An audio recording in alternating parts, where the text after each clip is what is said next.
Yang bahaya itu adalah ketika Ridwan Kamil mengatakan pernah bertemu 1 kali, udah. Pak RK bertemu 1 kali berapa hari? 1 jam, 2 jam, 2 hari, 3 hari, 4 hari. Ya kan? Ya, kalau saya menggambarkan ada seorang pemimpin yang orangnya maniak atau hiper atau apa gitu. Tapi ini blunder ya. Tapi saya yakin perempuan ini berani maju juga, punya resiko penjara gitu. Menjadi pertanyaan kalau benar bagaimana? Bang, kalau misalnya dia berbohong gitu bang, atau dia minta pembelaan dari abang sebagai pengacaranya, abang bersedia atau gimana bang? Siapa? Si LM.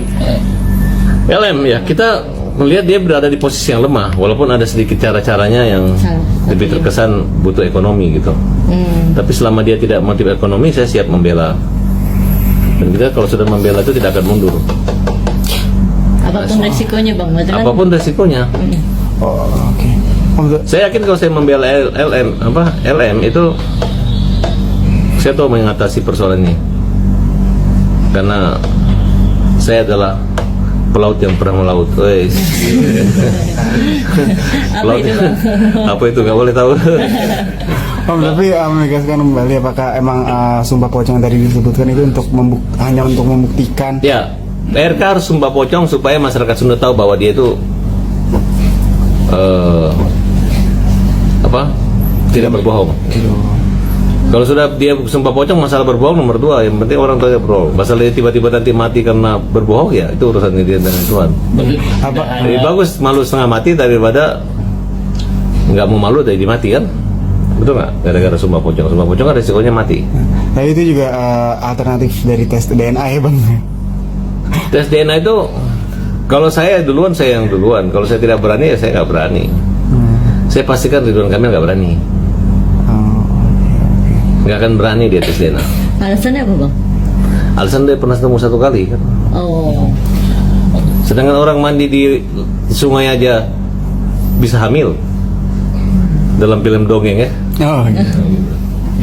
Bang, mungkin dalam pengertiannya bang, tadi kan abang bilang kalau ketemu 1 kalinya itu kan bukan berarti cuma 1 kali 1 hari gitu. Iya, perempuan itu akan membuktikan dia bertemu 1 kali itu bisa jadi 4 hari pertemuannya gitu. Pertemanan, bukan pertemanan ya. Pertanaman. Ya. Ya, bukan pertemuan sukses, tapi sukses.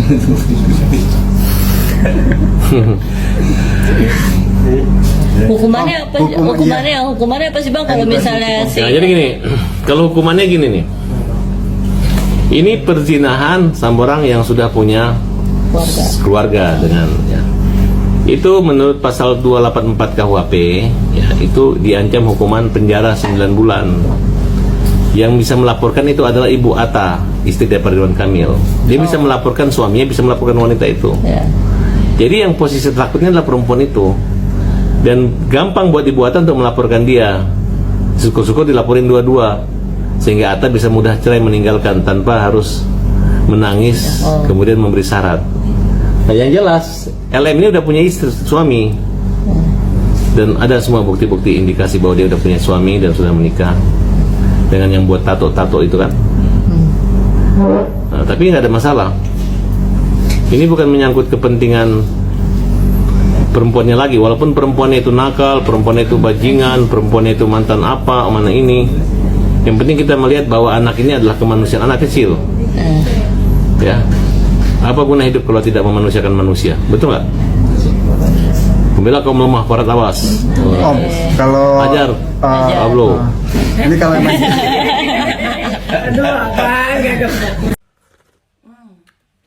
enak nih nyeruput kopi sambil nonton kedunguan wawancara dari Ayu Aulia. Jadi dia bilang, ngapain di abortion? Orang kita datang untuk USG. Niat hati hendak membela Bapak Ridwan Kamil, tapi statement blundernya malah justru memojokkan dan menceritakan 50% kronologi yang nyata dari skandal Lisa dan Akang Ridwan begitu. Gue akan tampilin videonya di akhir, tapi gue akan jelaskan dulu ke kalian di mana letak blundernya. Yang pertama, mereka bersikeras untuk menepis bahwasannya terjadi pertemuan dengan yang berapa hari nggak ngerti gue ya. Dan mereka berusaha untuk memperbaiki citra dari seorang Bapak Ridwan Kamil dan memojokkan seolah-olah Lisa ini adalah yang paling dakjal di antara yang lainnya. Padahal faktanya adalah si Ayu ini pun juga seorang yang tidak pantas berbicara berada di posisi istri sah. Ya, kenapa gue bilang seperti itu? Karena fakta yang telah gue dapatkan, dia ini adalah orang yang mendukung Lisa dan RK pada saat itu. Didukung oleh chatting-chattingan yang menyatakan tentang anak pejabat, benih pejabat. Dan dia mengeles bahwasannya dia bukanlah orang yang memperkenalkannya. Lalu seolah-olah dia adalah orang yang paling dipercaya oleh Ibu Cinta sebagai perpanjangan tangan dari istri sah. Logikanya, kalau misalnya tidak ada hubungan, untuk apa menemani USG? Untuk apa ada pembicaraan tentang abortion? Dan untuk apa Bapak Ridwan Kamil menunjuk jubir seperti si Ayu ini? Gue pikir dia mau konferensi pers itu untuk mempertajam situasi kebenaran. Ternyata malah ngeceritain aslinya. Gue berharapnya dia didampingi pengacaranya Bapak Ridwan Kamil. Ternyata sendiri. Ya kan? Terus nanya siapa lo sama orang. Kau itu DUNGU, ya, Dunggu. Coba kalian simpulkan permasalahan ini karena kita akan fokus untuk pertemuannya Lisa dan Bapak RK untuk tes DNA, ya. Yang pasti saya percaya itu ada hubungan, begitu. Ada suruh menggugurkan, justru dia sendiri yang menawarkan untuk menggugurkan, bahkan meminta sejumlah uang. Dan bagaimana ceritanya menggugurkan? Itu kan rumah sakit yang di dekat rumah dia. Saya ke rumahnya, itu kan rumah sakit yang ditunjuk. Bagaimana? Emang boleh di Indonesia menggugurkan? Kan nggak boleh. Emang ada pasalnya dong? Dugaan saya ya, yang didaur ulang. Karena kenapa seberani ini, dia sempat chatting saya, semuanya ada buktinya. Di handphone saya, di laptop saya, semuanya ada. Semua surat perjanjian dan lain-lain. Surat perjanjian bahwasannya memang itu bukan anaknya Bapak RK. Karena bagaimana caranya Bapak RK bertemu dengan beliau di bulan Juni, tapi bulan September saya USG dia karena rasa kasihan saya, tapi itu udah 4 bulan. Dan jadi menurut saya ini juga bukan tontonan publik yang baik.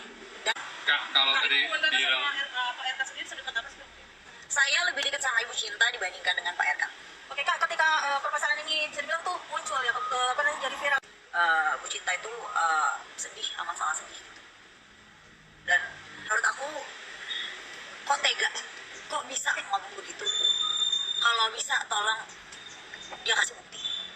Kasih bukti, jangan cuma ngomong-ngomong. Semua orang juga bisa ngomong. Lidah tidak bertulang. Tolong bukti, by data. Karena saya punya data semua. Kita selesaikan.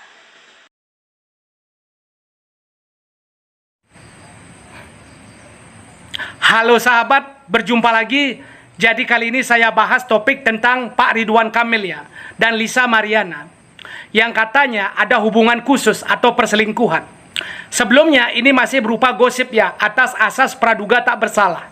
Ya, yang dalam pandangan saya pribadi, satu-satunya jalan cara untuk membuktikan ini ya hanya tes DNA.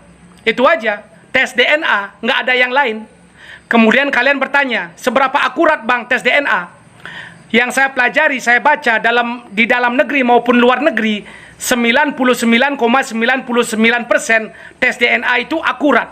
Ya, jadi biarpun si Lisa ini pernah berhubungan dengan pria-pria lain, kalau di tes DNA ternyata anak Pak Ridwan Kamil, jadi 99,99% itu akurat. Ya, kecuali tes DNA-nya dokternya disogok atau dibayar untuk memalsukan, itu beda cerita. Ya.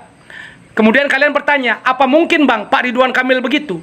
Begini ya, dulu ada namanya motivator Mario Teguh, ya, salam super yang itu. Oh, karirnya bagus banget, kata-katanya halus, pokoknya seolah-olah nggak pernah salah dia.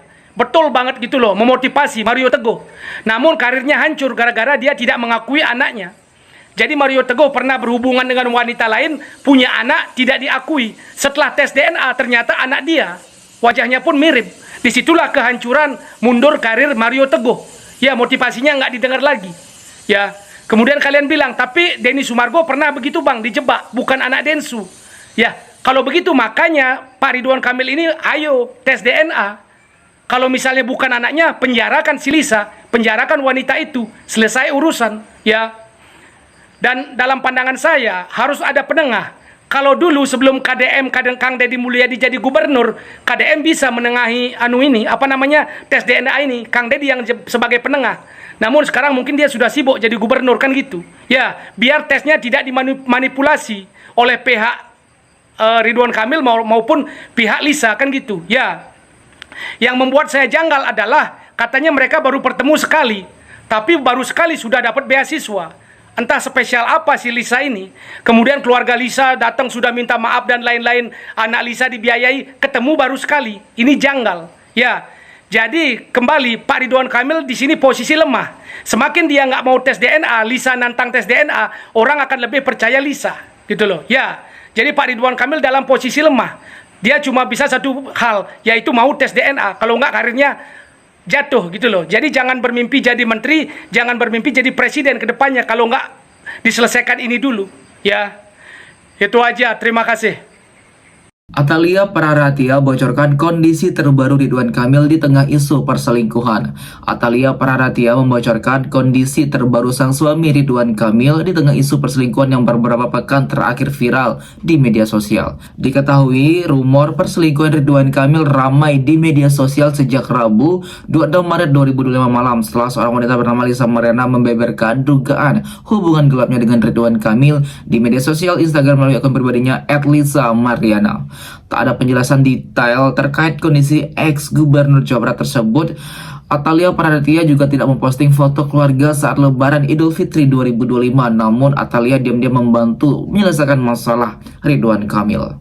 Sejak banyaknya isu yang menghampirinya, Ridwan Kamil sudah jarang terlihat di sosial media. Bahkan pria yang akrab sapa Kang Emil itu juga mulai jarang muncul di sosmed setelah kalah di Pilgub DKI Jakarta. Lama tak muncul, Ridwan Kamil justru diterpa isu tak sedap mulai dari rumahnya digeledah KPK hingga isu perselingkuhan. Ridwan Kamil pun tak pernah muncul di publik untuk memberikan klarifikasi. Ia hanya menulis di akun Instagramnya soal isu belakangan yang ia sebut sebagai fitnah. Tak pernah muncul di sosmed. Kondisi terkini Ridwan Kamil pun diungkap oleh Atalia Praratia. Atalia memposting video dirinya sedang Zoom meeting bersama beberapa orang termasuk Ridwan Kamil. Zoom meeting membahas soal briefing persiapan umroh. Pada Zoom meeting itu Atalia dan Ridwan Kamil bergabung menggunakan perangkat masing-masing. Atalia terlihat sedang berada di dalam ruangan dengan latar belakang dinding kayu berwarna coklat.